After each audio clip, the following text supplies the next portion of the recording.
Ken Trahan, Lenny Vangilder with our first NBC weekend review in area sports. College baseball, well, it was a very good weekend for the Tulane Green Wave as they sweep their arch rivals, the Southern Mississippi Golden Eagles, at home. And Lenny, that squarely puts Tulane back in a good position to make the NCAA tournament. Yeah, it's like 1 week it changes from the next, and right now Tulane's sitting 49 in the RPI unofficially as of Monday.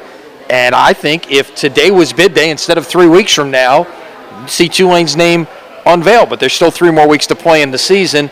The good news is it kind of plays in Tulane's favor from the perspective of who's left. They've got a chance to really get on a run here with the 2 bottom teams in Conference USA left on their schedule in Houston and Marshall.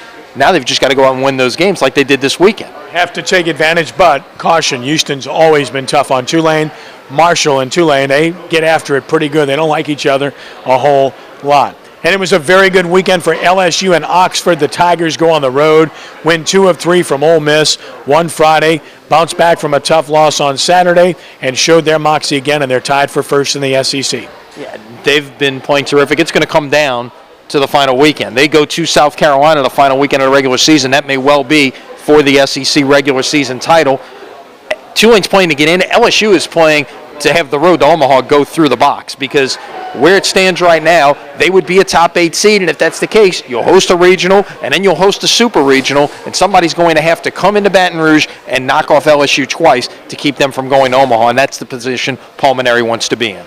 Well, another week and more on the Bounty Gate situation. The players, of course, with the sanctions last week, and now appeals from the NFLPA forthcoming. This is no surprise. We fully expected that this would be the case. Anthony Hargrove, full disclosure, letter made public now. So where do you see this thing going? I think the appeals are going to drag out a while, and it's interesting. Are we going to see a look back to the former collective bargaining agreement, since that's when they're saying a lot of these things happen, even though the penalties are coming down now? Can they get someone to say, okay, the NFL's got to abide by what was going on prior to 2011 based on the fact that you're going back further than that to establish these penalties?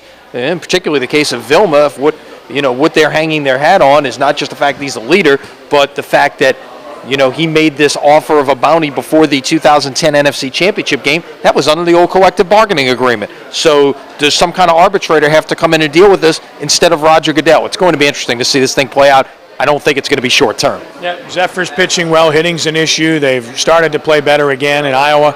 And, of course, the Voodoo with a brutal loss with a 23-point lead. Let it get away.